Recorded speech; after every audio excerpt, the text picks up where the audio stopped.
Hello pod friends, and welcome to another episode of Genuine Chit-Chat. That is the first and potentially the last time I'll ever call you pod friends rather than the usual guys, so don't really know why I said that, but it felt right today, so why not? This week I'm once again joined by Dan. He was the guest last week. He's a good friend of mine. Last week we spoke about movies solidly for I think about an hour and 20 minutes. And then this week, basically it was the same conversation. I just split it in two. I've released it as two separate episodes because this episode they're not continuations of each other. They're not mutually exclusive. In this one we talk about a bit of Dan's work at Bestival as a cameraman, and some of his university work and why he kind of decided to get into that line of work. We then talk about movies a bit as well. I think at some point we talk about movies again for a bit. We talk about horror movies and the best kind of amount of people to watch certain films with. And then the rest of the chat is almost exclusively about music. So just generally about sort of defining music genres, when bands sell out, how bands make it big. And then right at the end, the last 10 minutes or so, me and Dan give 3 movie recommendations. I've included them in the description just because if you hear us say them, and we do have conversations in between saying the recommendations, so if anything we talk about does sound appealing, check out in the episode description or the show notes wherever you're listening, and we've got lists of the bands and albums that we suggest. Now, as you may be able to hear partially in the background, because for once there is a smaller ambience, because I have a window open, and normally I'm recording intros and outros on a Sunday evening, normally quite close to midnight. I'm normally absolutely knackered, but it's actually Sunday morning. It's a beautiful day. In England, it's a bank holiday weekend, which means we're not working. Well, most people aren't going to work tomorrow on Monday, so I'm having a barbecue. The barbecue is starting in a couple of hours from me recording this very intro, so as I'm going to be drinking and eating quite a lot in the afternoon, I think it's probably best for me to sort all this stuff out before my eyes go blurry, and it means I can just eat enough to get myself into a food coma and then pass out. Anyway, enough about what I'm doing. At the moment, I'll probably do a little rambly outro-y thing where I talk a little bit more about that, because I'm sure a lot of the people who've tuned in probably don't want to hear about my personal life and don't really care that much. And if there's any new listeners, hello. This intro is longer than it usually is, normally about 2 minutes long, so sorry about that. Before we get started, there's a quick promo from the Comedy Geek podcast. I've played their promos before. They're part of the Brit pod scene, which is what Genuine Chit-Chat is a part of, as well as quite a few other guests I've had on the show and other promos I've played, including Frank of the Ragbag podcast and the Girls at Witch Murderer. So, check out Brit pod scene if you want loads of great podcasts of a wide variety of genres. And I've included a link to the Comedy Geek podcast's website in the description. So if the promo sounds good to you, then go check them out. Anyway, that's just about it for me for now, guys. After the chat, I'll be back at the end to talk about what's coming up in the coming weeks and probably do a little rambly thing, and that'll be about it. So, as always, guys, I really appreciate each and every one of you listening. Like, subscribe, share, all that usual jazz. I love each and every one of you, and I'll talk to all of you at the end. Oh, my eye! My trousers fell down again. That really hurt. Oh, good God. Jamie! I am on the edge of my seat. I just love meeting up with random people and having a good duck. Quack, Stop that. quack, quack. A whole room dedicated to Nigel Farage. Oh wow, I'm such a big fan of his. Bam! Out of nowhere! A meal to break our fast. Hang on.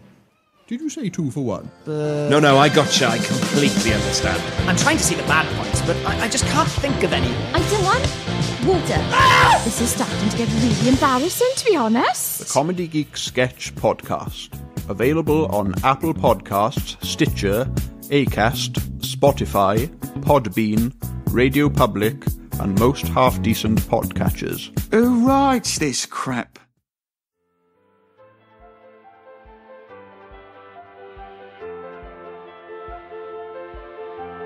Welcome to Genuine Chit-Chat, where we have honest conversations with interesting people. And I'm your host, Mike Burton.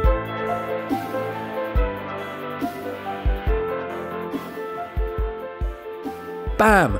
You did filming at Bestival. How was that? Yeah, oh man. There we go. Throw that in the deep end. It was great. Yeah, I loved it. It was a very good experience. So how did you get into that? Because obviously at university, what are you studying specifically at university? Film production. Okay, so let's ask about that. What made you want to do film production? Clearly, you're not that into films. So what? Yeah. What made you want to do film production? And then also, how did you get into doing camera work for Bestival? I think I've always been quite creative. I've never really in school and stuff, it was just like, I was never a huge fan of like maths or science or certain things like that. So I was more a fan of like English and just being creative and like just, you know, having sort of no limits as to like, you know, doing whatever. And I was just like, I don't know, but I think with film production, I just remember in GCSE just like picking film studies, and then just from there I was like, no, I quite like this, and then doing it in college, and then when it came to like going to uni, because I thought like, yeah, I wanted to do uni, I'll give it a go, and then of all the things, you know, it's much better to pick something that you'll enjoy and at least give it a go, as opposed to sort of something that you're not going to like, and then you could spend your life like regretting it, because like, you know, no matter what I do after uni, like, I'm not going to regret like doing film production, because it's something I immensely enjoy, probably will enjoy all my life, because, you know, it's great. So yeah, I picked film production because it was very technical, as well as the whole sort of, it didn't have too much theory, because like that's where I came from going into it, like quite a theoretical background, more so than like a practical background of like, you know, setting up cameras and whatnot.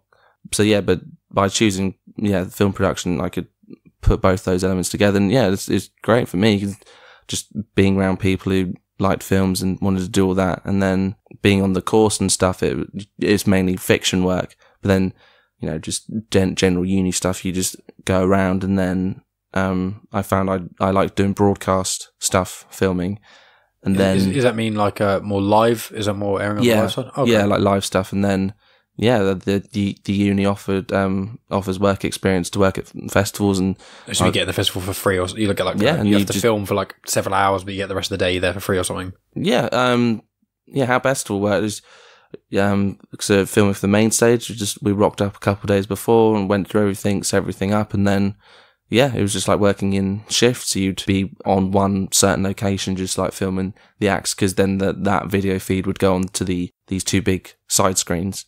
That, you know, like when you're at a festival, like you can see wherever it is on the screen and stuff, like for people who are far away or not at the front.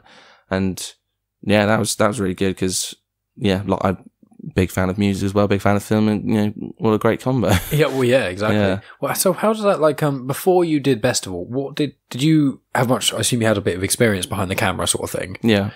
So with like live stuff, because obviously I don't know if you know this about me, but when I was in college, me and Reese did a YouTube thing for a while, like about a year. I think so. It's terrible and hilarious. People can't find it online because Reese has hidden it all from the public, which for a while I was like, why'd you do that? And then I watched it again, I'm like, oh no, that's not. And now I know. They're horrendous.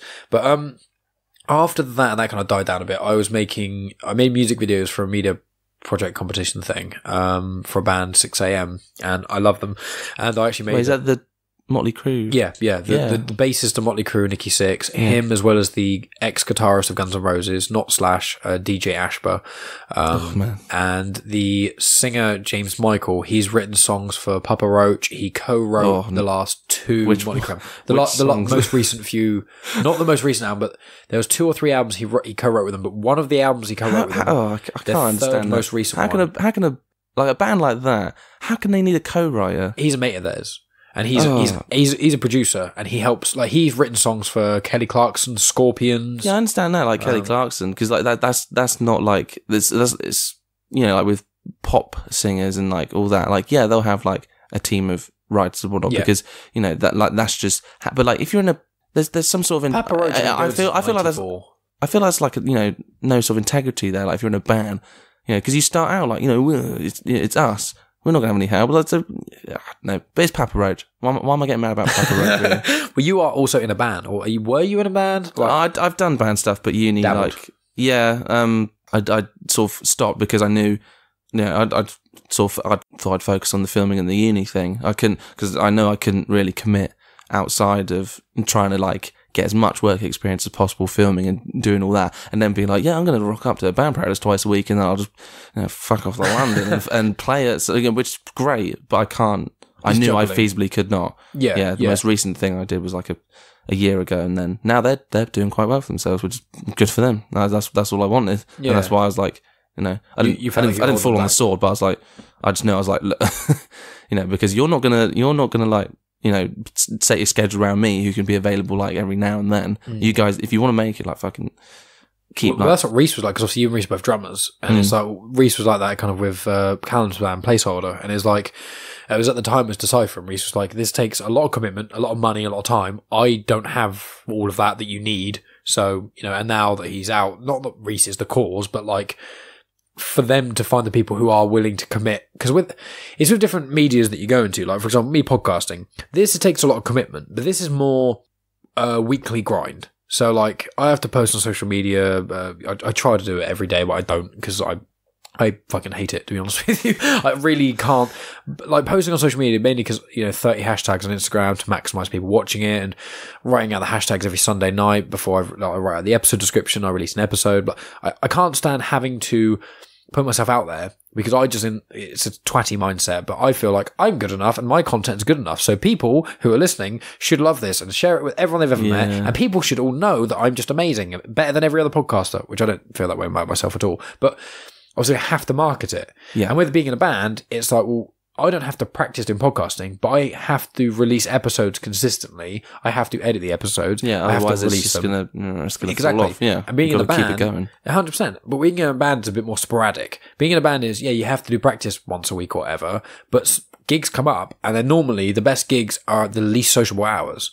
Whereas me, I'm on the opposite. I've only done one podcast on a Friday, and that was on Skype with someone from America, because in real life, like with you, if you said I can only do Fridays, I go, okay, we'll figure out a Friday, that's fine. But most people don't want to record a 1 to 2 hour long podcast on like a Friday night, because most people got better things to do. Yeah. Whereas on like a, you know, what was now Tuesday night, like a Tuesday or Wednesday night, which is when I usually do them, people are fine to kill a couple of hours chatting with someone, because it's fine. With a gig, if you have a gig on a Tuesday night, you get quarter of the numbers that you will on a Thursday, Friday, Saturday. Yeah, I know. Yeah. So you have to spend loads and loads of time and effort putting in, because obviously I lived with Callum and Reese for 3 years. Well, I lived with, they were 3 years, and then Reese for a little bit longer.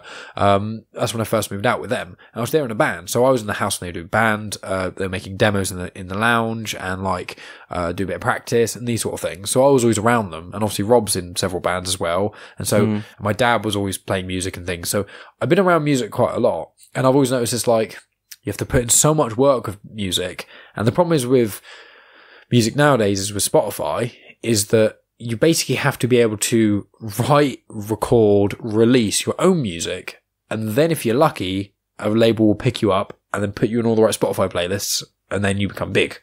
Whereas, you know, the problem is you could be the greatest like rock band ever, but unlike back in like the 80s or even the 90s, you're amazing. You just eventually, people find out about you. And because there's only so much music out there, and only a certain amount of people can actually afford to get record deals and things, actually to record, if you get a record deal, you're pretty sorted, because they'll just play on the radio. That's the only place people can actually listen to music, especially in the 80s, you know. Big bands weren't big because everyone loved them so much necessarily. It was, they're in big labels, they're played on the radio everywhere, and that gets people into them. You know what I mean? Well, it depends where you look. Like, I know with like music history, like it's so like crazy, because like you can look at it. I feel it's different for certain genres. Like I know with I want to clarify. I'm generalizing to a huge. I don't want people thinking I think all music in the 80s. No one chose it. I mean, like there was the one for the heavyweights. You know what I mean? Like Metallica, Motley Crue. I mean, those sort of bands were huge because they did these giant tours playing in front of hundreds of thousands of people. Because but then and I think with Metallica, it's like. I like this is way like before me. But it was like tape sharing. So like you'd all be fans of like certain types of music, and then it's like I want to record like this stuff, and then I'll send it to someone else, and it's all that. And I think, but then it was all like with back then, like the record label would start, which would then help the band, and then they'd both get famous along with each other. Yeah, and it's like that. Sometimes you just like you know, you can look back, and then you can see.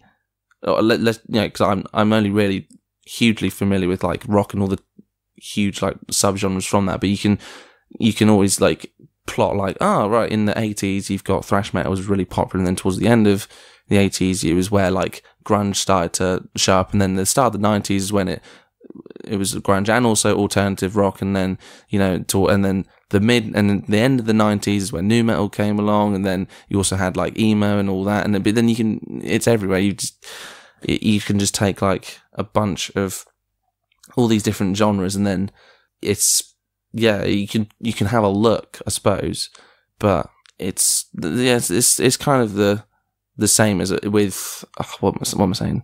With how bands get famous and stuff. It's interesting, but it's also then like sometimes you can look at elements and then say they're similar, but then others it's kind of different. I think it feels like within the last sort of 20, how old are we? 20, 25 years at this point is where like label would be like, I'm gonna pick you up and go, because I'm not really sure when labels got big. When a label got bigger than a band. Yeah, really. Yeah. I mean, it's a weird one. I think it depends who you talk to and how much they're into the music and things. But I mean, music labels have always had a funny relationship with artists now. I mean, Spotify in itself has kind of simultaneously given and taken power away from artists, because you don't need a label now to get famous and to get heard. But the problem is, instead of being, 10 different bands, for example, being 10 different people in a room yelling at a crowd, it's now a room full of about 1 million people all yelling at one dude.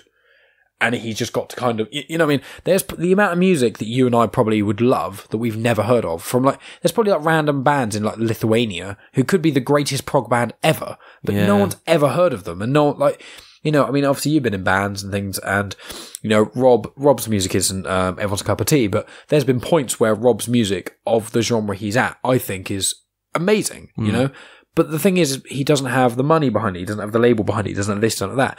And it's a shame. And with all this, with like the internet, it's given power to the people while also taking power away from the people, you know what I mean? Like, it's a really weird dynamic. I think, I don't know. It seems like the best bit of advice is like no matter what your band is, just like record something, because you never know. Like, two examples that I can think of that come to mind is actually the t-shirt I'm wearing is the album cover for Spiderland by the band Slint, and then they were just like these kids like literally teenagers just in Kentucky, and I think their first album was. They did like hardcore punk, because that was like what was the big thing.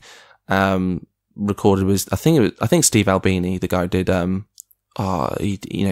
big famous producer. He did In Utero, and he did a bunch of, and he did he's done loads of things. I'm really butchering his legacy. But then they just got together, but got a bit arty, and then, well, in my opinion, it's one of the best albums of all time. It's very, very moody. But then, like, obviously at the time, like, it didn't really get picked up, and then they like disbanded like 2 years ago. But then they influenced a bunch of whole other bands, like the big prog bands that have come along in the last 20 years, like Mogwai and Godspeed You, Black Emperor, and pretty much everyone. They're like, oh yeah, I really like Slint, I listened to that, and then everyone's like, what's Slint? We know you, what's that? And then they just got famous over time, and then they've reformed and stuff, and then everyone's like, where? And then with American Football, like their first album, they were all at college in like Chicago or somewhere, and it was like they were leaving, and they're like, all right, we'll just record these songs and like release on an album. And then they disbanded because they left college. And then over the years after that, it was then like everyone like really loved it. They're like, yeah, we love American Football. And then one of them's like a teacher, and the other one's like doing something. Like, really? You like the thing we did 15? Oh, okay. And now they've reformed, and like they've released their albums again, which, in my opinion, is not as good as that first album. But it's like, yeah, like those are two, I think, good examples of if you just release something, if you have something, and hopefully they might influence the right people, and then, it's a waiting game, obviously. So I think the best thing you do, just have something, because someone might listen to that, and you just need that one good shout out, like, oh, you're the biggest band, like, what did you listen to? It's like, oh, listen to this.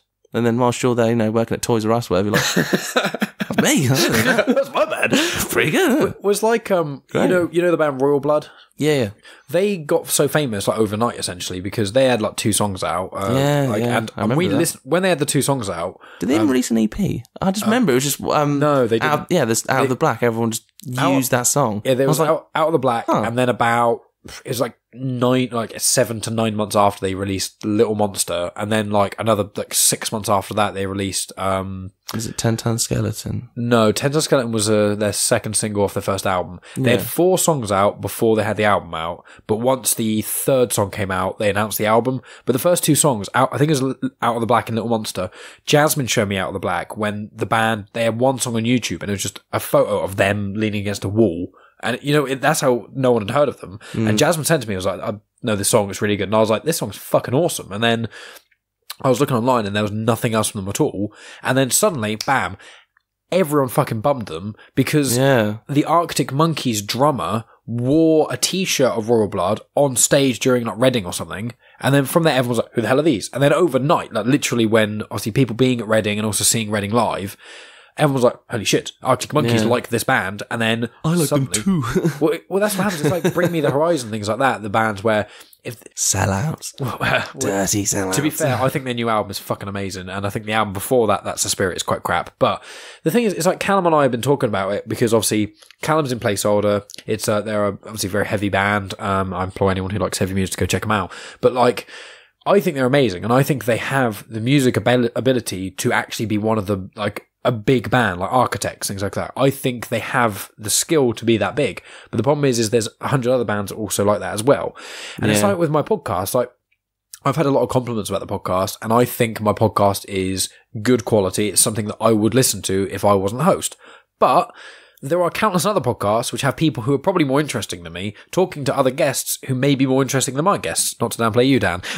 But you know what I mean? Like, and the thing is that all it would take would be if singer Arctic Monkeys, that'd be pretty bad actually for a placeholder. But you know, Slipknot, Corey Taylor, all you need to do is either mention them in an interview or retweet one of their songs, and they would go from being a band who've got a few thousand listens on a few different places. One song's got quite a few more than that, but generally in the 1,000 listen mark. And my podcast, which has had around, you can't tell the exact numbers, but somewhere between 6,000 to 10,000 altogether. And I've been doing it for a year and a half now, which is quite good. But when you think I release one a week, and you actually work out the numbers, it's like a couple of hundred per episode, which I'm really happy about. But that's not anything comparable, you know? But if Joe Rogan, who's like obviously fucking Godfather podcasting, essentially, if he mentions people on his podcast, and these podcasts get, you know, 20 million people listening, he mentions my podcast. If 1% or 0.1% listen, go, you know, I'm going to check that out, my numbers would double, like times by 10, maybe even 100 times more, just from one famous person saying the name of my podcast. And that's kind of, it sounds really lame. Yeah, that's almost what it is, isn't it? It sounds like quite, you know, like, thankfully no one says that when you start out doing stuff like that. It's like, oh, you know, you but then that's the whole point. Like, you do those things because you love doing them, and it's you know, you don't do it for like the fame. Yeah, well, it's not the main reason. No, of course. Well, me and Callum have spoken about this because even though, you know, Callum's in a band and I'm obviously doing podcasting, but both of us have things where he releases stuff online and so do I. Obviously, mine is just a grind, whereas his is slightly different. He's got live performances, etc. But the thing is, we both say is we both love doing what we're doing. And even though there are times, obviously, where you just kind of think, Callum is like when you write new music, you know, when you've released an EP and you've got to start from scratch and you're like, fuck, you know, I've got to sit here and figure something out for it to be good for ages. Yeah. And with me, sometimes it's a Sunday night, it's like 10 o'clock, I'm only just done editing, I'm going to be another 2 hours before I've got the episode out, I'm fucking tired, I want to, you know, be chatting with my girlfriend, or I want to be playing PS4 or watching Good Place or whatever I end up doing. And instead I stay up till, you know, 12, 1 in the morning because I had plans on Sunday because I have a life. And then I don't start podcasting till 8 p.m. So then it ends up being, you know, spending 4 or 5 hours doing podcasting work, and I'm getting more tired, which is making me do it worse. So it's all these things, and you get these moments where you're like, am I really enjoying it that much? And you have moments of that because everyone who does things like this, but people who really continue and are at it are the ones who are passionate about it. And, you know, I hope that if I keep doing this podcast for maybe another 8 or 9 years, I may, if I'm lucky, be able to make money off it. Like, that's the kind of level I'm looking at here. And I'm thinking, I may get a few years down the line. You know, I may end up, if I'm still with the girl I'm with at the moment, because she's amazing, but we've been dating now for nearly a year.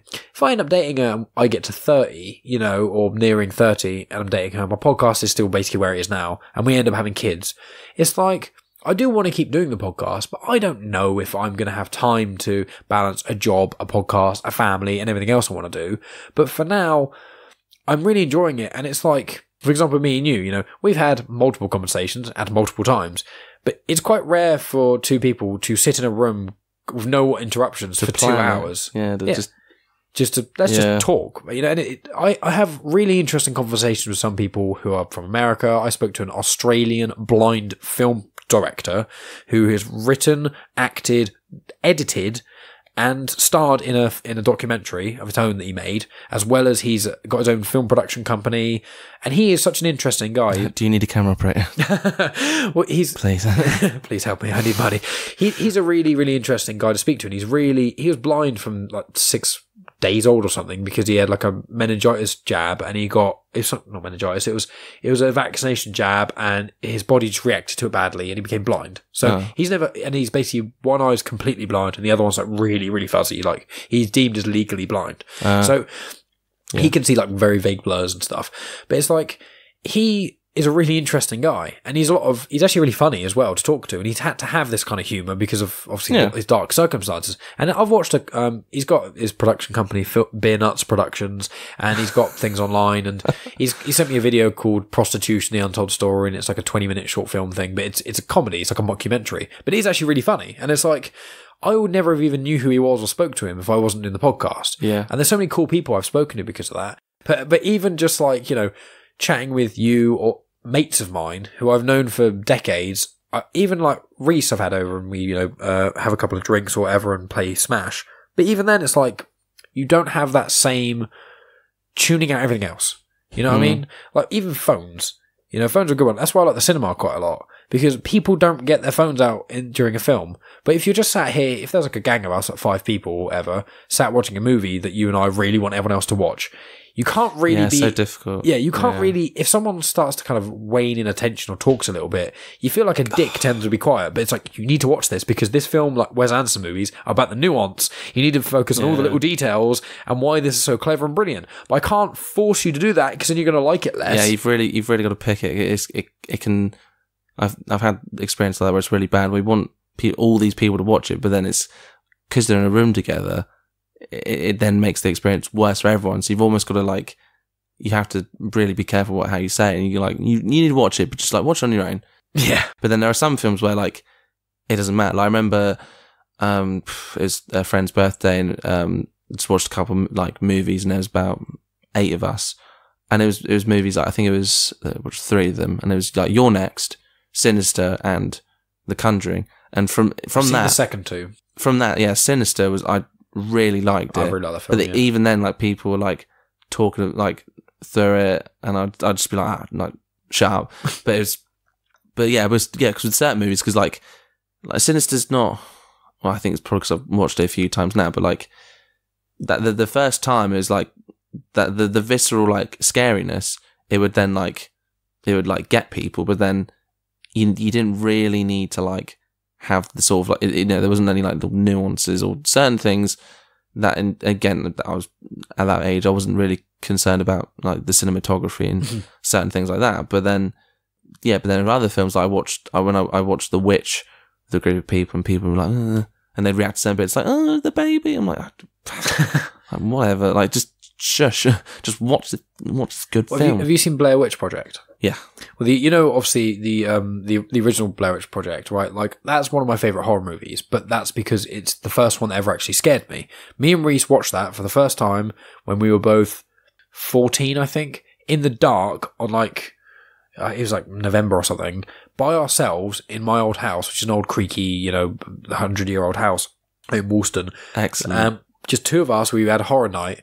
And we watched that and we were so freaked out by it because the film itself, it's a really good movie, but the first, half of it, nothing really happens. Mm-hmm. And the thing is, it's all a build-up to the last night of them being there, and then everything happens, and the acting and the screaming and everything, what you don't see, what you do see, all these things. And it makes a really interesting film experience, which isn't for everyone, and it is a bit dated. Yeah, the first time you watch it, you have to be, those are perfect, because I watched it it was well, not sunny, but I had all the lights on and was watching it, and then my mum would just come in and out of the room oh, is it one of those films where nothing happens? I'm like, I don't even know what that means. And then, so yeah, once you're out of that atmosphere, exactly, and then essentially, yeah, to not to ruin the film for people, but like, you know, you're it's just watching three idiots just with a camera, and then when it gets to the end bit, because you're not in that mood, all the bits which I understand, you know, are supposed to be like the satisfying parts, you know, that you've built yourself up, end up not being that. Exactly. You know, the famous bit at the end where like they talk about it, and then she like looks over at her friend who's looking at the wall, and then you're like, oh, but then when I was watching, I was like, whatever. Well, exactly. But we watched that in college because me and Reese watched that, and Reese, I trust Reese's film taste more than anyone's because I like most films. Like, it's quite rare for me to watch a film I really hate. There's probably only about 20 films I can name that I genuinely hate, if that. Wow. But I'll get onto that in a minute. But like, the thing is with Reese is that he dislikes a lot of films, but the films that he thinks are amazing always are. Like, Reese has never liked a film which I don't think is good, right? Is it, or other people? If Reese says a film's amazing, you can guarantee everyone's going to enjoy it because he's got such a specific film taste in that way. But we watched Blair Witch Project, and then, so in college we were talking to the guys, there was about a mob of like 8 or 10 of us, and we were saying about how that Reese doesn't really like horror films. He likes them, but he just thinks so many of them are so crap, it's almost not worth watching them, which I do agree with. There's so many crap horror films. Oh yeah. But we got them all to watch it, okay? We watched that film in silence for about an hour, okay? And then someone got up to go to the toilet, everyone started talking, and there was about another 10 minutes before the film went on again, and then everyone complained it was crap. And I was like, you literally stopped it at the most pivotal part of the whole film. Like, you've got this build-up. There's been nothing really going on for like an hour or so. It's all a slow build to this thing that's happening. It's almost like a roller coaster, and you go up the ramp, and you get to the edge, and you just wait there. And then it's slowly, and then it like, and then you slowly go down, and then the last quarter of it you drop, and you go, "That was a crap roller coaster." And it's like, yeah, because you fucking ruin it for yourself. And that is the problem with films, because like, I'm sure you find this as well. There are so many films where I just want to show people. I know they'll love it, you know. Yeah, or you can talk to death about a film you really like, and then someone like, yeah, and then the next time you have a conversation, and then it just naturally comes up again, like, oh, I haven't seen that. And in the back of your head, you're going like, oh, I just told you to go and watch it, didn't I? Go and watch it, mate. But obviously, I'm not wasting my breath, am I? Exactly. But the thing is, when you watch it in a group, it's like, I can get all these people to watch a film I like, and then we can all talk about it. But the problem is, if you do that, and it's basically anything apart from a comedy film, it's always worse. Either an action film, except I will say films that are so bad they're good. Films that are so bad they're good get better the more people you have, up to a point. And comedy films, generally, you've got like a sweet spot of like a few people, like a couple of people, like less than 5, I say. Horror films has got to be like 4 or less, you know what I mean? Like, there's all these different films that you've got to have like a certain right amount of people to watch them with. I feel like 3. Any more than 3. I think you can have 2. You can certainly have 2 couples, but it depends on the couples. If you get the kind of couples, or it's like 3 mates, because like if one of them starts talking, then it's like, you won't, and then the other one won't, then naturally, like, nothing happens. Or if you're all just, like, if you all go into it, like, understanding, like, I feel 3 is a good number, like, because I watched Royal Tenenbaums, I watched Grand Budapest with 2 other friends once, and, yeah, that was good. We were all, like, really good, because I think one of them had, like, half seen it, the other one hadn't seen it at all, so let's watch it, and it's like, what? We all, like, yeah. I love that movie. Yeah, a great film. Yeah. But, yeah, and there's been other times where it's, like, yeah, you got a big group, and it's like trying to watch a film, and it's just like, no. It happens, doesn't it? Where I've had it before a couple of times, where you put on a film, and all it takes is everyone's quiet, you know, and the film I understand where people are coming from when this happens, because I have this almost debate with Jasmine quite often, you know, when I'm always like, on Friday nights we hang out and we play card games, have a few drinks, whatever, and it's like, what I want to do every now and then is watch a movie, because there's so many movies I know that all of them will enjoy, and it'd be really good for them to watch it. But the problem is, what they saying is like, yeah, but on a Friday night, I don't want to sit in silence for 2 hours and watch something you want us to watch. I want to chill out, be able to look at my phone occasionally, be able to talk with my friends, have a laugh. And it's like, I completely understand that. But I also disagree with it completely.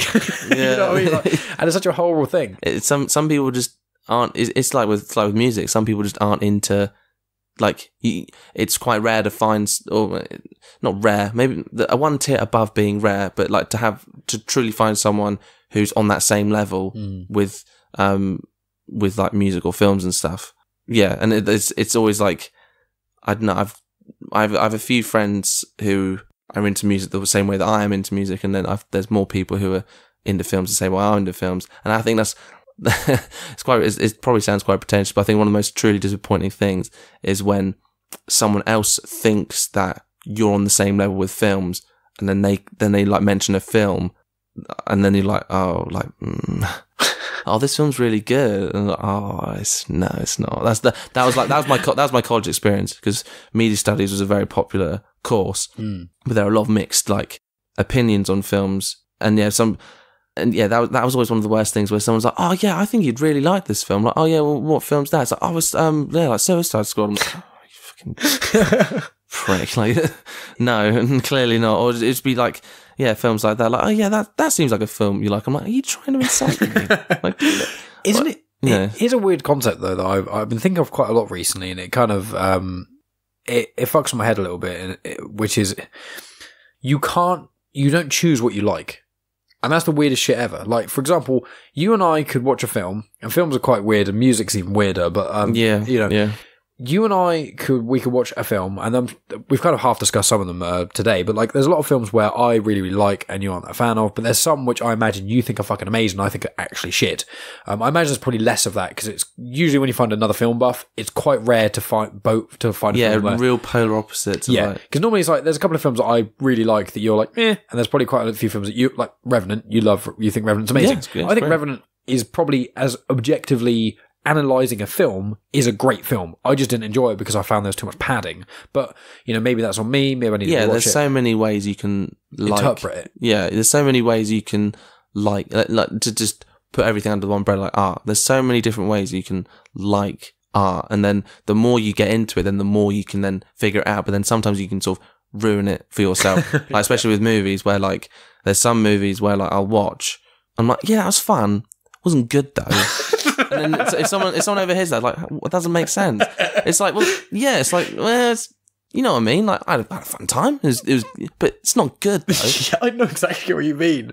Yeah. But then, yeah, so to find someone who understands that, it's like lovely, because I can't be asked to explain to someone, why it's fun, but it's not good. No, exactly. And there's a lot of people like that, and it is quite rare, because most people generally like film, There's quite a few people who really like film, but I'd say being like a movie buff is different. Movie buff is like, almost live and breathe film. I mean, I don't watch enough films nowadays to really do that. It's liking it and then understanding. It's kind of like how they teach you like how to write a point in English. It's like, you like your film, and then not everyone wants to then go, but why do I like it? And then, to then back yourself up. Not that you should feel unconfident in films that you like, but you've got like, there's like great films out there, like Heat, great action movie. And then you can go like, I liked Heat, that was good. But then, for a movie buff, you go, I like Heat because the acting was superb, the cinematography was great, the soundtrack was brilliantly done well, and all like that. But then sometimes there are just people like, oh, I liked it because I liked it. But then sometimes, but then that's sometimes just how quote unquote crap movies then like slip through the cracks, and how they get popular, because they're made for people who they like. Maybe it's quite clever actually. It's people who like won't think about it afterwards. Like, oh, I liked Fast and Furious because it was just loud and vroom vroom and brilliant. Whereas if you want to sit someone who's not, you're like, this is no. Well, that's the thing with like Megan. She likes movies, right? Megan's my girlfriend. For people listening, she likes movies, but she doesn't love them like I do. I'm really, really into movies. If I had to choose between movies and series, I mean, I love Game of Thrones, and I love South Park, Rick and Morty, all these things. But if I had to choose between series and movies, I would choose movies. I would probably change my answer. That's a good question. I would not have a clue. Well, it's very difficult. Well, there's so many good series. Well, exactly. Breaking Bad is one. A Game of Thrones. I mean, there's Star Wars series, so I can win in that way. But like, Sherlock is one of my all-time favorites, and there's a lot of series that are amazing. And series are kind of like, series are more for the ride. Like, you get really invested in a series. You have to put a lot of time into a series. But a movie, you can just kind of watch in one go, and they're really weird dynamics, the difference between film and movies, and it is a weird one when you spoke about like what you do and do not like of it, because there are some movies that I love, and I have to really think of why I like them. Like, I think one of our first interactions on Facebook, when we first became Facebook friends, when I think I wrote my top film list, and I put, no, it wasn't top film list, it was, I said that Trainspotting is one of my favourite films. I think you aren't the biggest fan of Trainspotting, if I'm right. No, Leah showed it to me and I watched it and then got to the end and I was like, no, I just did not like it. But there was a film that was out that you thought was amazing, and I didn't think of that was that amazing, and it was out, and I can't remember what it was. It might be The Revenant, but it was something like that. Nah, I don't know. It was some sort of. It was a film that everyone was like, Shape of Water. Yeah. You really like that film, don't you? Yeah. You see, I don't. Oh. But that's I haven't got. I appreciate it. It's quite rare for me to watch a film and go, that was so unenjoyable for me. I can't see how people liked it. Like, it's quite rare. It's almost impossible. No, I've had that. I'm sure. Yeah, but I mean, like, as in good films. Like, I've seen bad films. I'm like, I can't even fathom how anyone could ever watch that ever. But you know, and there's some films that people really like, and you're like, how? What? The acting was pathetic. But I'm trying to think of films like that. Well, for me, one of them is The Descent, but everyone loves The Descent. Like, The Descent's good. See, but the problem is, me and Reese watched that film the same night we watched Blair Witch, which was before Blair Witch, right? We watched that film, and the problem is, we found it so predictable that it hurt. Predictable? Yeah, literally, it's really weird. No one else seems to think it, but it's not.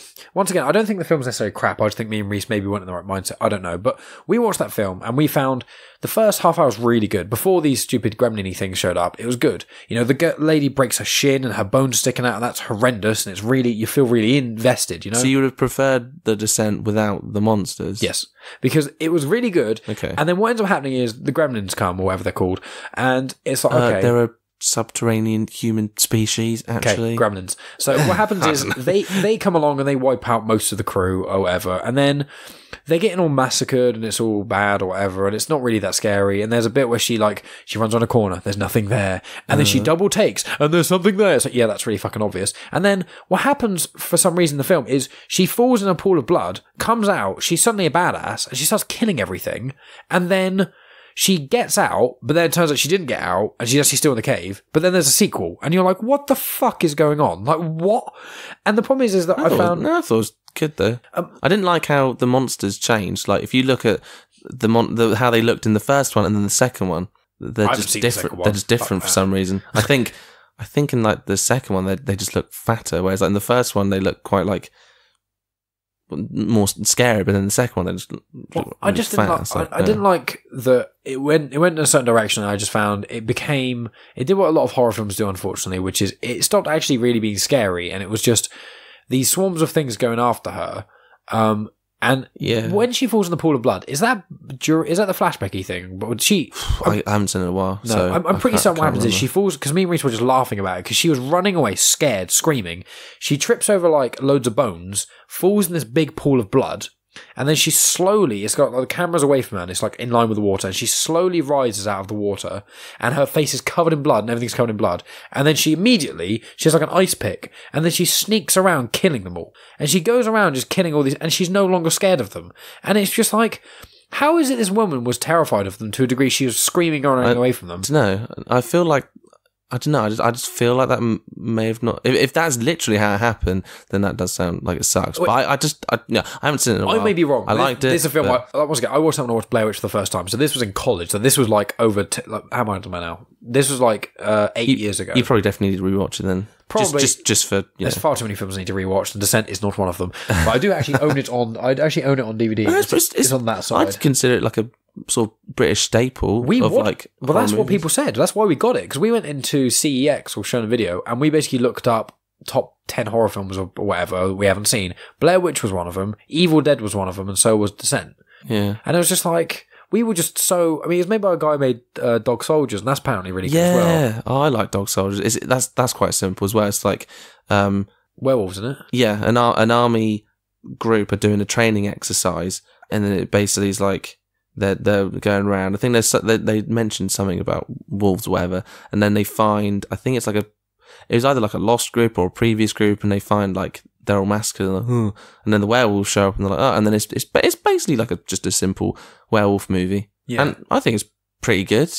I've heard it's good actually from most people. Most people I tell them I don't like The Descent, they're like, what? Because almost all other films I like when they're horror films, like they're like, well, I'm surprised you don't like The Descent. But there are some films where, do you ever get it where, I think you have because we spoke about it a bit earlier, you watch a film and you're like, oh shit, and then you rewatch it, not even like that far in the future, you just end up rewatching it and you're like, that was amazing. And it's like, how did I do it with music. I have to be really careful with music now because, like... Yeah, I've done it with music. Oh, people tell me about music and it's like, you know, rap, for example. And if I listen to rap music and I'm not in the mood for rap music, I will hate it. Do you know what I mean? Like, if it's rap music I like, I can listen to Hop Sin or Tech Nine or Eminem relatively any time. And even if I'm not really in the mood for it, I'll enjoy it. But if I listen to anything new, even by the same artist, if Tech Nine releases a new album and I'm not in the mood for rap music, I'll listen to that and think it's shit. And I do that with movies as well. That's insane. But I know what you mean. Like, it's not quite that extreme all the time, I want to clarify, but you know what I mean, yeah. I've had that with music before where, like, I'll not be in the right mindset or whatever, but then I'll approach it again and I'll really like it. Like Jeff Buckley, for GCSE music, he was one of the artists we had to listen to, it was one of his songs. And I was like, ugh. And then a year or two later, someone's like, listen to the album, it's really good. And I was like, you're right, it's really good. And I was like, why did I should have appreciated him more when I first ever heard him. And I was like, oh, I wish I did. Or there's like certain things. That's one of the most, I never have it with movies or even TV series, but with music, I've had it a few times where like I'll listen to a band and they'll be like, oh, I wish I liked them earlier in my life. There's a few times where I'm like, oh man. I'm the same. I've had that with quite a few things. Or you know, you get it where people, do you get it where, I think you do because you've got the similar almost stubbornness, but not quite that word. But you said it slightly earlier where someone like, you did it with the Marvel Cinematic Universe. I do it with music sometimes where sometimes people are talking about a band so much and I hear like one song in passing and I don't like it, but I didn't really hear the song properly, you know, and you go, why is everyone going on about this? And you kind of, I've tried to stop doing this as much now, but you kind of avoid it a bit because you're like, I'm not going to like it. Yeah. And then you end up getting into it like years after everyone else got into it and you're like, this is fucking awesome. And why did I like, example, I imagine you don't like them, but 21 Pilots. I was thinking, yeah, everyone was so into them. Like, I never really, I don't choose to listen to them like their albums, but like, if someone put on a song of theirs, I'm not going to be like, oh, if someone's like, you know, put some Blurry Face or whatever, like when they really rose into popularity, I was like, oh, shut up, like, I don't care. But then now I'm like, it's all right. But like there's, at the moment, my main sort of, my main like gripe, I suppose at the moment is like indie bands at the moment, like people will sing the praises for bands like, Catfish and the Bottlemen, like the Cortinas or whatever, and all like bands of that ilk. I guess Catfish and the Bottlemen, I can sort of see that they're kind of straying away from the pack, but you can tell they're part of that same thing. But everyone's like, oh yeah, like these. I'm like, but they all sound the same. Like, no, they don't. I'm like, no, it's fine to like them, but they just do. But then people can say that about like all the metal bands and different things that I like. But then I just feel like it's just all that same, like, you know, they're part of that same sort of like Strongbow dark fruit culture, bucket hat wearing, you know, that sort of thing. And, you know, you just find that and it's just like, Strongbow dark fruit culture. That is fucking amazing. It's true. Like, it's true though. Those are the sort of people, like, they're like, oh, music didn't start until Oasis came along. It's that sort of like, oh, people who say that are cunts. It's that, but like, hopefully no one's ever said that. Jesus. But like, really it's that sort of, that thing. But like, I like, because again, it's annoying because indie is such a weird word when you're describing music, because, you know, if you really think about it, everything or most things can be independent or indie. But then, again, no one who, casual listeners of music are not going to then take the time to go like, okay, when I'm talking about music, I need to think about my proper vocabulary. So then now I have to like, it's just easy to be like, everything is one thing. Smashing Pumpkins are indie, Oasis are indie, fucking, I don't know, like all these things are just indie. But then that can be really annoying because then sometimes, you know, it's that thing of if you're overhearing someone saying a word wrong and under your breath you're like, no, you're correcting it. But it's like that, you know, where someone's like, yeah, I really like Bring Me Here the Horizon, because they're like Screamo and you're here like, they're not Screamo actually. That's what I do. They're not Screamo actually. Screamo's my number one bugbear. Because Screamo technically, I always thought for a long time, not it's just a buzzword, but if you really want to like look into it, it can be classified as some sort of specific offshoot of emo. I think there's some certain bands that were under this screamo thing, but then not everyone just, it's like, oh, like I hear screaming, or I hear someone going, huh. And so therefore that's screamo. Like, oh, I don't like this Meshuggah, they're screamo. And you're there like, you're a twat. Like, you're an idiot. Well, that's the thing, is like it is one of those things which, like, anyone who's listening, but the annoying thing is that most people don't like music with unclean vocals, and why I don't care. My view on music is, I believe that relatively anyone can like music that has unclean vocals in, because what people don't realise is that having shouting in songs, to put it in a horrible way, is people think, oh, that's one genre. It's like, no, you don't fucking understand. Like, I am adamant at least 10% of all, I think 10% of all music in the world's got unclean vocals in. Like, I genuinely 10%. Believe that. If not more. Think about it, right? I think less. Think about it in this way. Yeah. I think about all the bands in Europe, right? In mainly Eastern Europe, okay, the amount of black metal bands that are unheard of. Think about how many times you go to a gig, right, where there's a local band playing, and there is how many times it's just a random screamo band. I'm using the term, but like they're really shit. But then they last like a year. But you know what I mean? Metalcore. The problem is with that genre is, if anyone who likes alternative music, a lot of people in alternative music, a much higher percentage of people who like alternative music that's heavy, have tried being in a band than the amount of people who like pop music and stuff proportionally. Yeah. Because also you've got to think, like, when you make this kind of music, especially when it's unclean vocals, you don't need to be able to sing. Being able to sing is not necessarily a talent. You can get better if you're a shit singer. Like, I'm not a very good singer at all.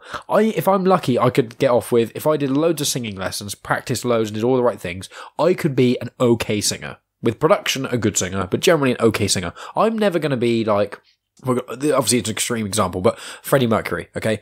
That guy's vote, or the singer of Panic at the Disco, Brendan Urie, both of those people have got such huge vocal ranges, it is literally impossible for me to ever sing like them.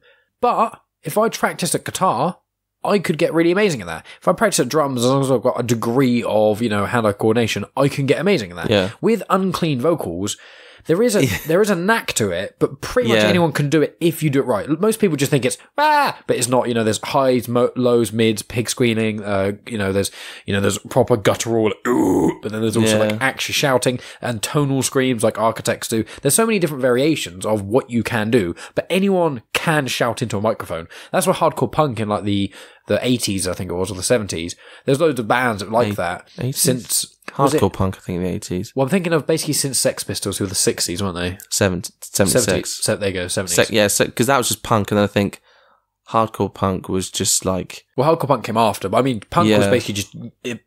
Sex Pistols are basically yelling. Like, he's not really singing because he can't really sing, but he just kind of yells. And that kind of started off a whole thing of people doing that. And a lot of people, the amount of people we know in the alternative scene who have at least been in a band, because if you can shout, you can basically be a frontman of a hardcore band. You won't be a good hardcore band, but you can do that. Yeah. And I just think the problem is that what happens is that I'm trying to get my girlfriend to stop doing it as much, because I will listen to any music genre. Like, I don't like Taylor Swift that much, but I'll listen to her. And there's a couple of tracks of hers that were actually fairly good. But, I don't love her music. It's not my jam. But there is certain pop artists like Sia. I literally fucking love Sia. Sia's last 2 albums, I fucking love. Her album with Diplo and Labyrinth, I think, is amazing as well. I think she's got an astonishing voice, amazing songwriter. Her Christmas album's amazing too. But I also kind of like Lady Gaga. I don't love her albums, and I haven't listened to any of her albums recently because they're all quite crap. But there's quite a few Lady Gaga songs that I quite like. Yeah. But because I'm not bound by genre, because I will like relatively anything. I'm like you, I generally lean more towards rock and generally heavier stuff. But alternative rock is a huge amount of the music I listen to. And I like a lot of rap music as well. And it's like, I don't like it. What my girlfriend does, not to downplay it, she's lovely, and I don't want to sound like I'm just complaining about her, but she is a good representation of people who only really listen to mainstream music, excluding now that she's met me. What happens is they hear shouting for a second, and that ruins the whole song for them, and they switch off. As soon as they hear rah, literally immediately, something goes off in their brain, and they go, I don't like this, and they don't listen to any more of the song. And she's doing it a lot less, but she's acknowledged that she does it. And the problem is that that's what happens. And there's so many bands that are like middle ground, like, I'm sure you don't like them much, but Asking Alexandria? Oh. Yeah, see, I know you don't like them, but them as an example, okay? if you listen to their second album, about half of it is shouting and half of it is singing. It's overproduced and it's not the best singing, but if you take as an example, there's a lot of really hooky choruses in that album that a lot of people like pop music really like. But in amongst that, there's people shouting. And the problem is that you can get other bands that have even less of it. There's certain bands that have like Escape the Fate, for example. Oh man, I don't know. I'm naming a lot of bands you don't like, but like Escape the Fate. That was growing up, it was like those were the bands that it was not scene kids. And not to be rude, but it's like quote unquote like annoying kids and like scene kids. They because I would listen to all these different music, but then I would never like want to try and like dress to then represent that. But then these people like would, and then I don't know. Just on my own opinion, I saw through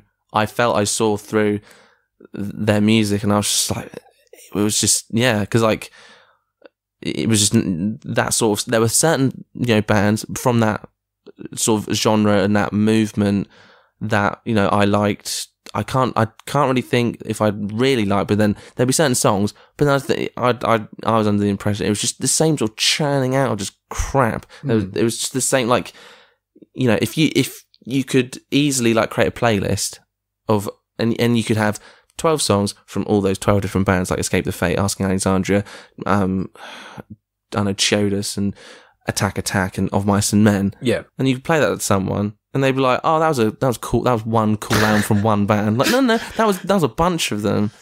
And then that person would be like, "Oh," and that's what I felt. I was just like, "They're all the fucking same. They're just crap." And it was just none of that stuff was really my thing. Like I went through my new metal phase, and then from there, I don't know. That's why I just went and branched out and found like loads of different stuff that I still like to this day. Some stuff I've grown out of, but the only real proper like phase, because I never had a scene kid phase because I hated all the bands. It's probably new metal when I was like end of junior school, start of secondary school. I don't know, because even strangely, 10 years after it was relevant, those are still the bands, because you at that stage like go to HMV. It's probably maybe because those were the bands that were on the 2 for 10 offer. I remember buying like the first, like one of the first albums I remember probably buying was like, again, like Infest by Papa Roach, and then there's I don't know, probably another CD in that 2 for £10 offer. But then that album was probably not relevant.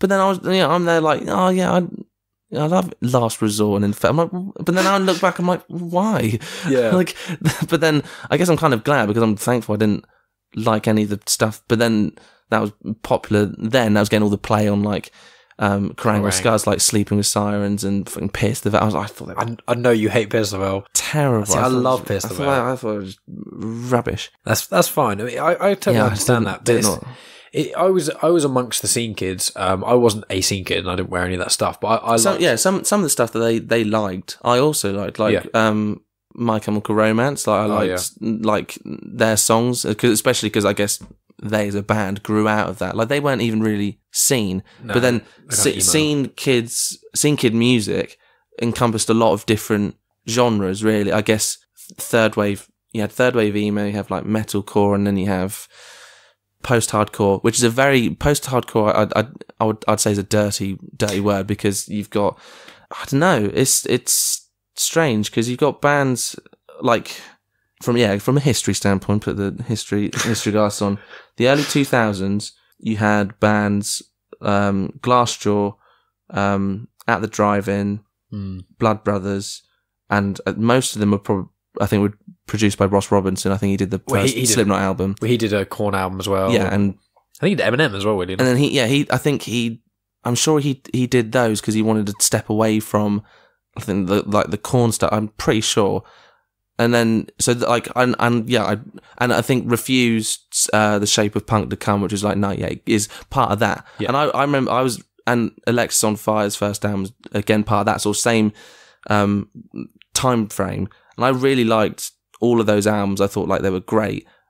But then, so in my head, I'm like, the association is that sound, familiar sort of sound, goes that. But then you have other bands like Pierce the Veil, like, we're post-hardcore. And I'm like, you're not post-hardcore, but then it sounds stupid because you're just shouting to a wall because no one else is there like debating the intricacies of musical genres and then all these different bands.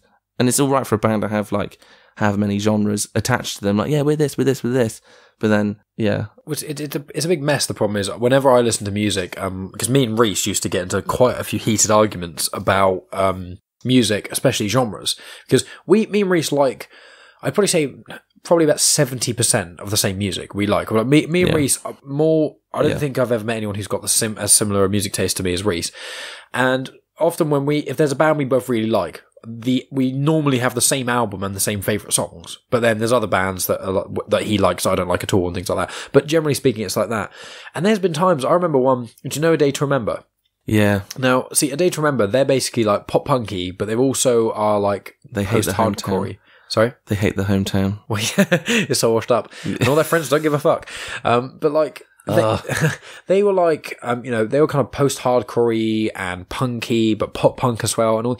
I remember me and Reese had this argument. Didn't have a lead guitar. That's their problem. Well, me and Reese had this argument over, I think it's Xbox Live once, where he was saying it's not pop punk, and I was saying it was. And I looked online, and Wikipedia said it was, which obviously is not the best. I have the proof. But like, it's one of those things with genres where genre is almost down to interpretation, I find. Because, like, post-hardcore, you say those bands are post-hardcore, and I agree with you, but, like, if you go back to the early 90s, post-hardcore then was post-hardcore, as in literally what came after hardcore, and hardcore is different to what hardcore was like back in the late 80s and the 90s. Yeah. Because hardcore now is basically, like, Knocked Loose, or, like, really fucking heavy bands. Turnstiles as well. Yeah. But then it goes through like different stages where like some bands will want to take like, it seems like it works in two. Like you've got the thing that starts it out, then you've got the people who respond to that, and then you've got the people who come after the responders who then want to get back to what it was, and then after those people go back to the first lot, then a new lot come along who then go back to the second lot, and then it's all like that. Well, I'll tell you what, there's actually one thing I read online, which was, it's actually really genius. It was Lamb of God, and it was the guitarist of Lamb of God released a thing of like the best 10 albums or something, and it was ranked by him, who was the guitarist, and he said, the funny thing is with people, the ranking I disagree with completely, but what he said was, that one thing he did say was, which really stuck with me, was everyone's favourite album, 9 times out of 10, is just the album that got them into the band. And that is actually, not in every single case, but most of the time it is actually true. And it kind of throws it out of whack of what you think you like. Because, like, there are certain bands that have exceptions, like Slipknot. The album that technically got me into Slipknot was the third one, because that was the album that was out at the time when I was getting into it, and Before I Forget and Duality is what I got into them. But their first album was what got me into them. But apart from that, I'd say in recent years... Yeah, I'd say the same with Slipknot. I think maybe, I can't remember the first album... It's called Slipknot. It's got a... No. I can't remember the first album of theirs I got. I'm pretty sure it wasn't Iowa, which is the one I prefer the most. If I was to listen, I don't really listen to Slipknot anymore. No, I don't really. On the odd occasion, I go, really fancy listening to Slipknot for like an hour, and then I do, and I'm like... But I'm trying to think of like the bands I really like, and I'm trying to think of like, was their first album... Well, there was the first album that I listened to, there's the one that I like the most. Because normally what happens is you find the album you like the most, you then get into that band because of that album, and then they release an album after that, and one of two things happens. Either it sounds really similar and it just isn't as good, or it sounds quite different, so it's not what you want. You know what I mean? It's very rare, and that's the problem with a band. Like, Bring Me the Horizon's a good example, which is every album of theirs is, relatively speaking, a different genre. I mean, because their first album, terrible. Second album is metalcore, and it's really... Well, those two are the same. Yeah, those two, ignore their first two albums are the same. Yeah, I agree. But the second album's better, Suicide Season. But then the album after that, which is There Is a Hell, Believe Me, I've Seen It, There Is a Heaven, something or other. Yeah, that album... Half of it sounds very much like Suicide Season, but then the other half of it sounds like Sempiternal, because they've got songs on that album like a song called Don't Go with Lights, and that song is amazing, but it's really, really, really calm. It's not even a metal in genre, it's like barely rock. But like, then Sempiternal, that's just a heavy metal album, but then That's the Spirit is an alternative rock album, and then the newest album is a pop album. And it's like all these different genres, and it's like, they can't really win, and the new album is all about how the fact that none of their fans like them. They have a song called Heavy Metal, which is literally one of the lines, the chorus is, and a kid on the gram in a black Dahlia tank says it ain't heavy metal, but that's all right. And it's like, I know you hate it, but that's fine. Yeah, God. But it's like, you know, those sort of things is like, I really don't envy being in a famous band. Because like Slipknot's first album is new metal. Slipknot's second album, I'd say, is like heavy metal. Like, it's getting near like really heavy metal. It's still dirty. But I feel like no matter what they do, it's only new metal, because you then, so again, another problem with genre is like the certain instruments you employ in your band then become like the genre. Like new metal is like, if you have a turntablist and a DJ, you are therefore new metal. If you have a 7-string guitar, if you have a 7-string guitar, new metal, which is like, yeah, like Deftones. That was like that. Like they didn't, their first 2 albums new metal, but then like the guy Steph would use 7 or 8, and sometimes they still get put in like, oh, they're a really good new metal band. I'm like, oh, you stop it, don't stop. But yeah, but then that's just, so it's all right for a band to progress and like change their sound, but then sometimes you can just tell when, I don't know, I feel like it's forced. They might say, oh no, this was totally our idea. Yeah, we started out fucking screaming our lungs out, but yeah, now we just want to do pop, man. Totally, like, we've also the most famous we've ever been. How strange! How strange is that? I do agree with you, but they do have a song about that in heavy metal, and the song Heavy Metal, the first verse, the first verse is about the record label forcing them to try and sound like a certain band, and then the second verse is all about the fans then doing that. And the problem is that I will say I agree with you completely that there are a lot of bands. Arctic Monkeys is one that springs to mind, where they kind of do what they want for an album or two, and then the record label starts whispering in their ear saying, you know what, if this producer helped you write some of these tracks and helps you do this, it will make you more money, you won't have to tour as much. And therefore, and also it'll appeal to more people. And I'm always got this weird cognitive dissonance in my own mind. I'm always in two minds where I'm always like, there's a part of me that's a purist that's like, no, release what you want to release. Don't let anyone fucking taint it. What makes you special as a band, what made you big, is what you did in your fucking basement with no one involved. What you did 10 years ago, do that again. But equally, if you're in a band and you've been doing me and you haven't even been working long enough to even comprehend this, but imagine being in a band for 10 years and you've played the same, let's say 3 albums, and maybe 4 albums, 3 albums, right? And you've played these 3 albums, all the same genre and pretty similar sounding for 10 years. You're just fucking sick of it. And you're like, you know what I want to do? I'm sick of writing metal songs. I just want to write something a bit different for once. So you release something a bit different. I would argue maybe you do it as a side project thing, but whatever. You do it as not as a side project because you say, Mike, I'm sick of doing metal. Can we just do something a bit more chill? And I go, you know what? I'm a guitarist. Hey, I've actually written a few melodies which wouldn't work for our next coming metal album, but it would work for a pop album. Then the drummer goes, you know what? My hands are aching from doing all this metal stuff. Can we have something a bit more chill for a bit? Oh, I've actually got a mate who's a really good producer. He can help us with this. And then, and the problem is, would it be better if you, and some groups have done it where it's like they then write those sort of stuff, but then it's under a different label. They leave the one thing that they've done as one thing, and then they're like, we want to do that. That's what I think, yeah. I think side projects, but then again, one argument, once again, is it's a lifestyle and it costs money. And is it, for Bring Me's example, right, who changed probably the most drastically in the metal world, they are more successful than they've ever been. But to be honest, if they said they're now making more money, and surely do they, from the great albums they made, the first 3 or whatever, up to, well, first, I'd say ignoring the first one, second, third, and fourth one, so, up to Sempiternal, they deserve the amount of attention they're getting now for those albums. So is it not really fair? Yeah. Is it not really fair? You don't have to like their music, but is it not really fair for them to make all this money on music that maybe isn't even that good, just so they don't have to release albums no one really listens to that they don't even like that much anymore? Dunno. Well, that's the problem. And I'm forever fighting with myself of, how do they let the producers do this? But then again, maybe they actually don't want to do heavy stuff all the time. But should they have to do heavy stuff all the time? But then some bands have done that well, like Radiohead.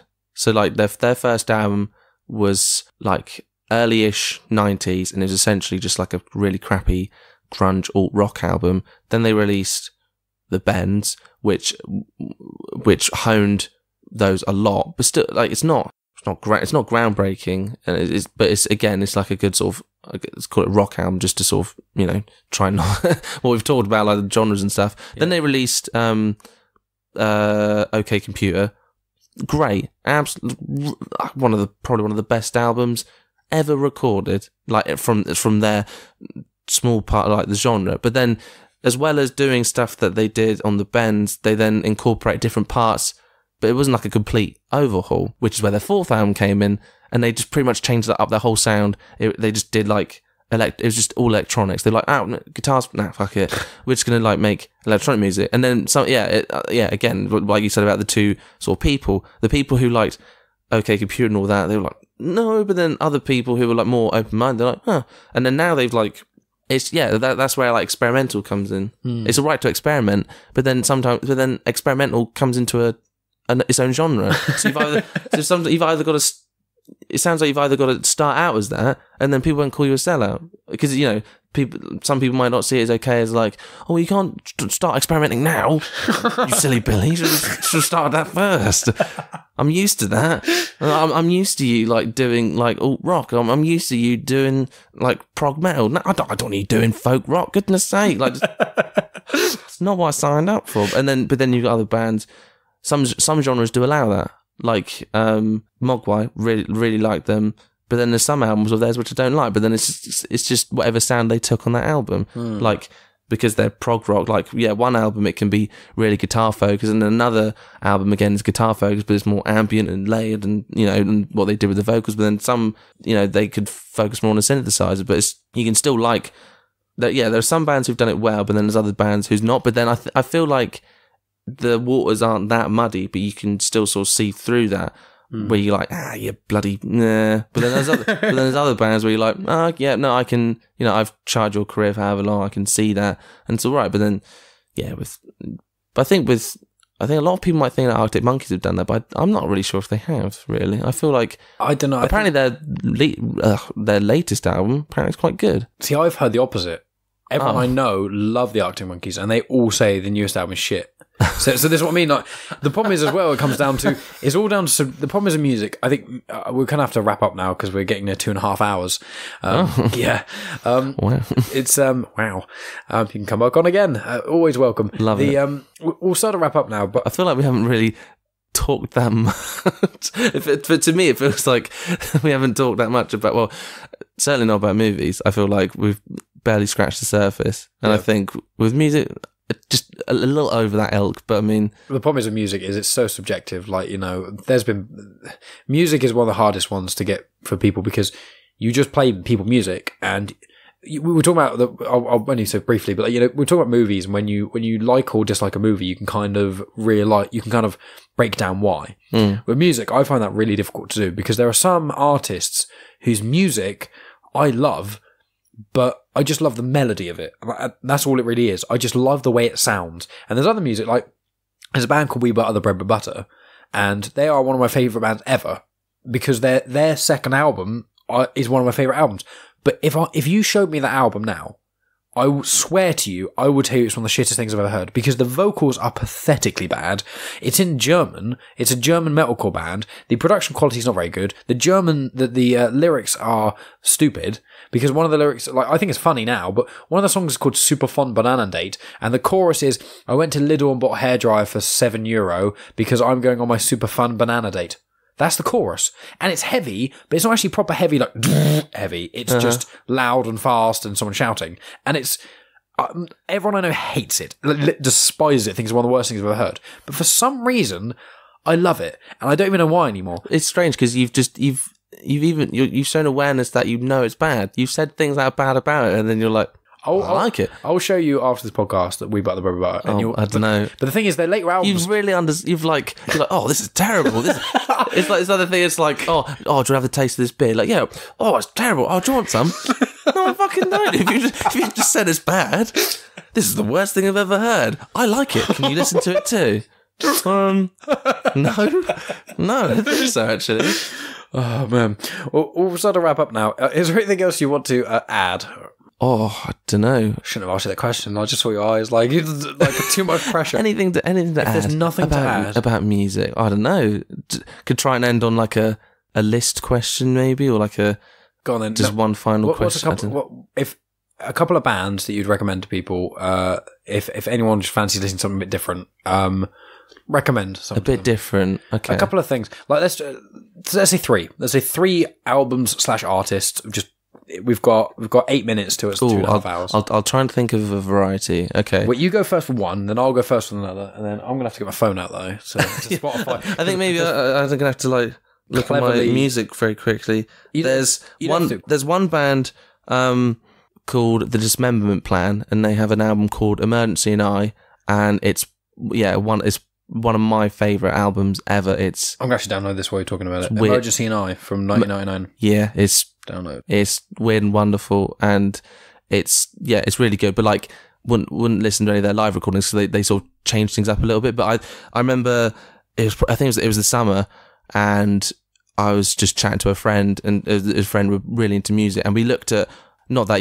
anyone should really do this, but it's like look at Pitchfork's like 10 out of 10 albums, right? And we were just like looking through, and we found this one, but like we'd never heard of it at all. I thought I'd give it a listen, and then the whole way through, I found there was no bad points, no boring bits. Everything was just like, and it was all like switched on very good, and it incorporated like sort of just alt rock bits, and it has like synths, and I found the lyrics and the vocal performance to be very clever, and the instrument playing is, I wouldn't call it not off kilter, but it's it's different. Like, I think if you listen to it, you'd understand what I'm trying to say. But ultimately, it's just one of my favorite albums, and it'll probably remain that way for a very long time. Cool. It's just very good. Well, one of the albums I've listened to recently, which I think is really good, is it's a band called Glass Animals, and the album's called How to Be a Human Being, and it's not heavy or anything like that at all. It's kind of like alternative rock, but they use a lot of different instruments and a lot of different sounds, and there's always a lot going on, and I like a lot of music that has a lot going on. So it's Megan really likes it. So for anyone who likes pop music and stuff, I think you'd really like it as well. It's chill, but it's upbeat. So it's like an upbeat, you can kind of sing along to certain bits, but it's got a lot of different instruments playing to it and stuff. So Glass Animals, How to Be a Human Being. There's a song on there called, where's it gone? The Other Side of Paradise. And there's so much going on. I love it. I really recommend that to people. I'm just trying to think of bands that I feel like no one else talks about, so then I can like pick an album, and it's like, because I feel like there's, but I'm trying to find how to talk about stuff, because if I say about like bands I'm listening to recently, I'd be saying like, strangely, Metallica. I've been listening to like their stuff, and like Neurosis. Yeah. But then I'm trying to think of just another one of a band I feel like no one's listened to, but they should. To be honest, in all honesty, you and I like quite alternative music, so anything you say to people is going to be... Yeah, I imagine that no one's going to be like, yeah, I've heard of that. Come on, just think of something. It's annoying, there's so much choice. I don't know. Well, I can give another one if you're stuck. I think I'll talk about, if you want to listen to music, like, if you want to listen to hectic post-hardcore music, and not hectic as in bloody, like, Sleeping with Sirens, or really crazy, like, proper, like, listen to Yank Crime by Drive Like Jehu. They came out of, like, the San Diego scene. That was their, like, second and final album, and I don't know, if you want music that will make you, I don't know, want to like just run and run and run, or just punch a wall, or just if you've got a bunch of cathartic energy you need to like let out, just listen to the first song, like Here Come the Rome Plows. It's just 5 minutes of a 5/4 beat, just like, and the guitars are so like scratching and like in your ear, and it's because it's 5/4. So it's like 1, 2, 3, 4, 5, 1, 2, 3. There's just something about it where you'd like, if you are you've got to be in the proper mood, like, and just listen to it and just absorb it. And you're like, fucking hell. that was my first reaction when I listened to that. And I think, the whole album, because it's just so like angular, and it's like, it's just cutting. You could probably just like run for the whole course of the album. Then you're like, I feel great. Because it's just, an insane piece of music, I think. That's great. So the ones that you're saying I'm downloading as well. There's a band called the Fever 333. Yeah, the guy from Let Live. Yeah. I love Let Live. We're going in. Yeah, exactly. In, yeah. We're coming in, motherfucker, coming in. Yeah, well, they've got an album out called Strength in Numbers. But instead of the E in numbers, there's 3 3s because they're edgy. And it's any play Call of Duty. Was any. They're a bit more on the heavy side, I will say. However, it's kind of a mix between rap, sort of punk. He does yell, but the vocals aren't like. It's like just they're kind of. It's like so it's like Let Live vocals. Yeah. Right. And it's a bit more rappy. It's a bit more urban to say, but it's all it's social commentary. It's all about rise with the people, fight the system. That's sort like of a Rage Against the Machine. Yes, yeah, the Rage Against the Machine sort of fuck everything sort of idea. Yeah. And they've got a song called Burn It, which is the first track on the album after the ... just an intro track. Nice. And it's a really good track. If people like the song Burn It, it's a good overview song of each part of the song you can kind of extract, and that's almost one song. You know what I mean? So Burn It and Strength in Numbers by Let Live. Not Let Live, the Fever 333. And then if you like that, check out Let Live. Can I quickly just talk about 2 albums that I feel I listen to a lot, but no one else seems to? You can do 2 and I'll do 1 more. So they're both like part of like, I got into like shoegaze albums and like dream pop. So it's all like, I quite like a bit of shoegaze. We only like the 2 shoegaze bands, but. And I think, the dream pop album, Cocteau Twins, which were quite popular, their album Four Calendar Cafe, which is not considered their most revered album. So what are they called? Cocteau Twins, COCTEAU Twins, Four Calendar Cafe. I just listened to it randomly because I was trying to find music. Yeah, and I think it's really good dream pop album. They released the album last year. Did they? Yeah, 2018. Treasure Hiding. The Fontana years. Oh, it's just loads of remastered stuff. I was going to say because I was like, their albums 1990, 1991, 1996, 2018. Yeah, I was going to say.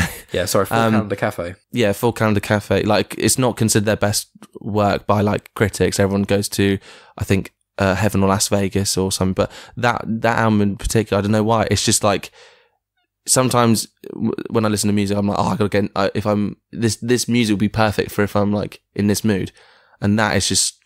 Nice sunny day and you're just like chilling out. I don't know if you're floating in a bath. That's sort of like, it's just like floating around. And I think another album which I think more people should talk about, which probably people do, but I'm not talking to the right people, is Souvlaki by Slowdive. Another great album. It's considered one of the sort of like, bedrocks of shoegaze. You know how people say... They have a new album out of 2017. That's also quite good, but I prefer Souvlaki. Yeah, it's got like... That when the sun hits on that album, it's just like, I don't know. I feel like someone could have never had the feeling of nostalgia, but if they listen to that, then they'll just be like, I get it. You could play it to a robot, and then the robot will like have like nostalgia. I don't know what it's just. Again, it's just something that's just the visceral reaction that music can have. Nice. And I think I feel like I wish I could talk to more people about those 2 albums because they're I'm going to download them and listen to great. them over the time. So I'll let you know what I think because there's a band called Nothing that are really good shoegaze. Yeah, you showed me them. Yeah, they're really good. Right, so the last one I'll say to people, it's an artist called Arrested Youth, and he has an album out called Fear, and it's got 10 tracks in it, and it's I don't know what the genre would be. Almost it's.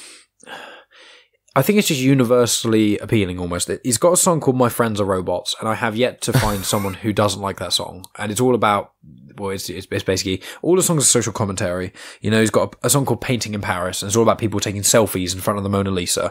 He's got a song called Black and White, and the line of the chorus is, black keys don't like the white keys, because white keys don't fit with the melody. And it's obviously, white keys and black keys are sharps and normal keys to do with actual music, but it's also about social commentary. And it's all these sort of double entendres. He's got a song called Vans, which is all about, and the chorus is Vans on my feet. So it's all about shoes, but there's all lot of layers to it. Yeah. And it's singing, but it's kind of singing a little bit of almost rap in a sense. But he's like an independent artist, and it's the production. He uses a lot of instruments in it, but it's all synth instruments, if you know what I mean. So there is guitar in it, but the guitar is like synthesized. It's a very interesting album. There's another band called Grandson, or another artist called Grandson, who sound quite a bit like Arrested Youth. So I think if people check out the album Fear, it's just really interesting and just a really good album that's very hooky, social commentary. It's got everything you kind of want on it. So that's probably going to be it for me. So any final thoughts, Dan, while it's now past 2.5 hours, any final thoughts to give to the people?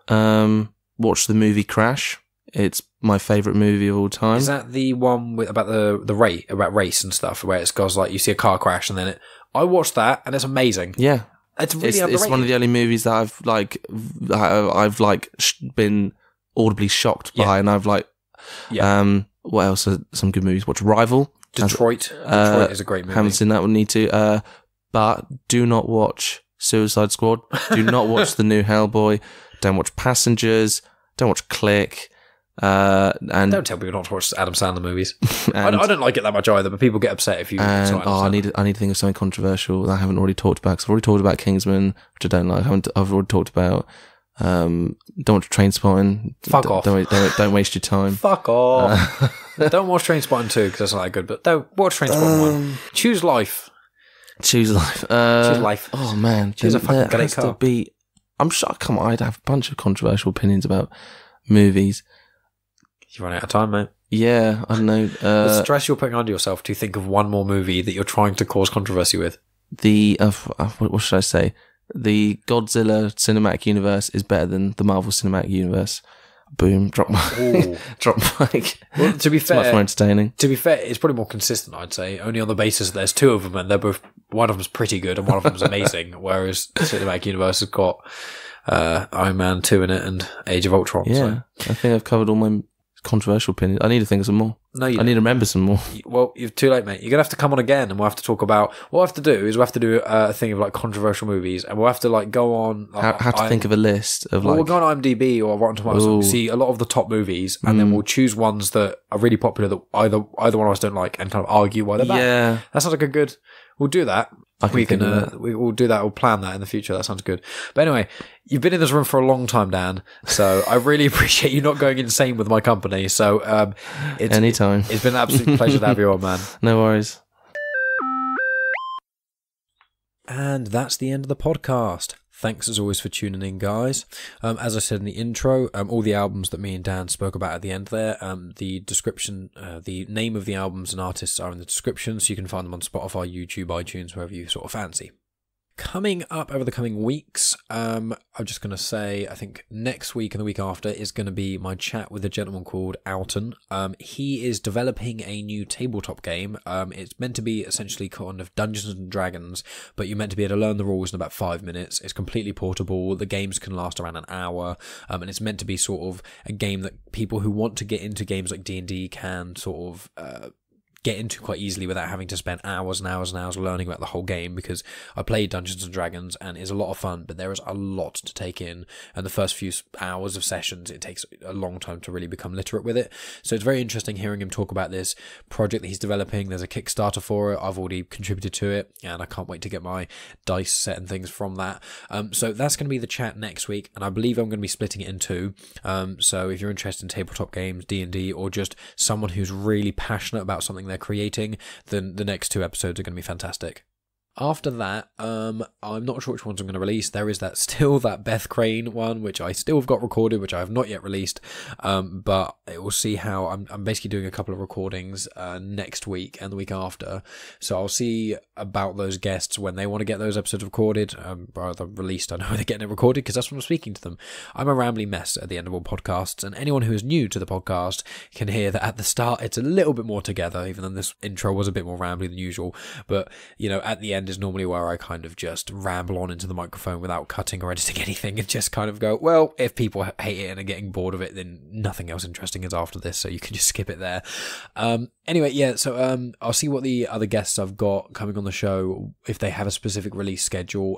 The reason I'm releasing the Alton ones so soon after recording them, because I only spoke to him on Thursday, so a few days ago, is because he's got a Kickstarter. It's going to be live for a month or two, so it's quite good to sort of get the word out at the time, rather than just holding on to it and saving it till like the episode is, until the game is out, because that would be pointless. Whereas the Beth Crane one doesn't really have a time constraint on it either, so apologies if anyone is hankering for that Beth Crane one. The only thing I can suggest is to subscribe, and then you'll see when it comes in eventually, and you don't even have to listen to the rest of the episodes, so that's my plug for subscribing.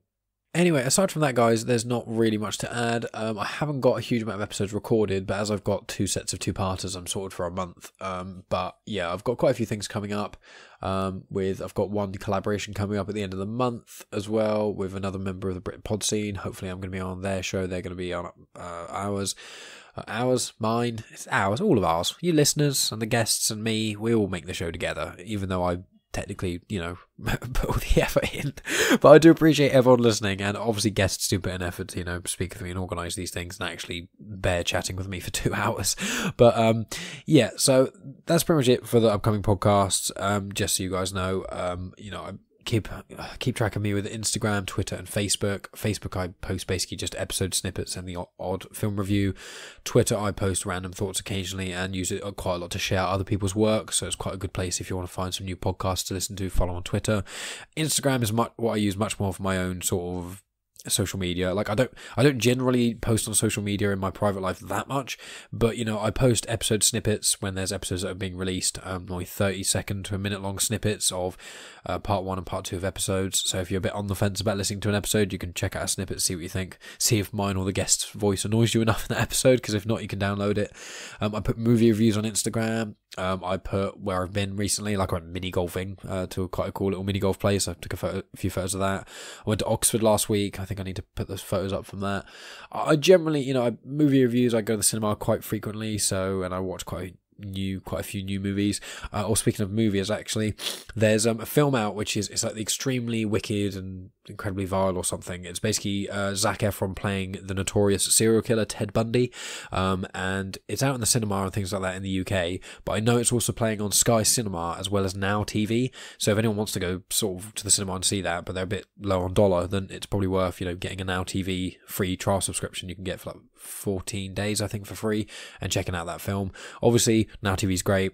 I'm sure the film is going to be great. I haven't watched it yet. I think I'm going to be watching it with Megan tomorrow, so if you're interested in that film and a bit on the fence about it, and you for some reason take my opinion over everyone else's when it comes to films, then I'm sure I'll be putting up a review of that in the coming days.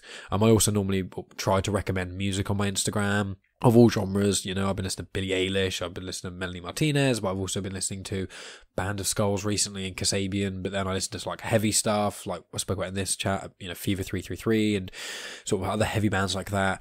I generally listen to anything from pop music all the way down to like heavy metal and death metal. Like a lot of people say I listen to all genres, when in reality they listen to like 5 that are in the pop charts, being like acoustic, R&B, club and general pop music. But I genuinely listen to, relatively speaking, every music genre.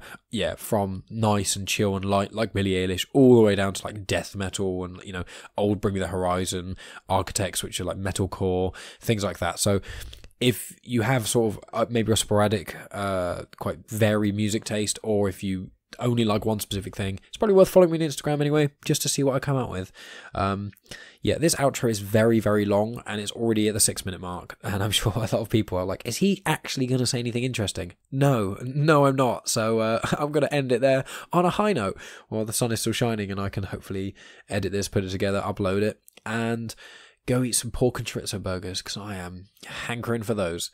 Anyway, guys, as I always say, I really, really appreciate each and every one of you listening, and if you spread this via word of mouth on any social media, because, the backlog's got such a wide variety of guests. I've almost kind of hit every genre when it comes to interview guests, fun ones and chatting ones of just silly nonsense with my friends, ones about movies and music, like this one, ones that are a bit more structured, with people who actually have like something specific to say. So check out the show, look at the back catalogue, and if there's anything that really interests you, hit me up. I'm happy to talk to anyone about these things, but also spread it with your friends, send it to people. It's quite a small show at the moment. I get a good amount of downloads and I'm happy with that, and as I say, I appreciate anyone listening, but spreading the show more can't hurt, for me, so do that, please. No pressure if you don't, though. I'm not going to track each and every one of you down, except you, Harold. I'm going to come to your house and find you. I don't even know anyone called Harold. There may not even be anyone listening to the podcast called Harold, but if you are, tweet at me, because that'll be a right laugh. Anyway, I am genuinely going to end this now. Sorry.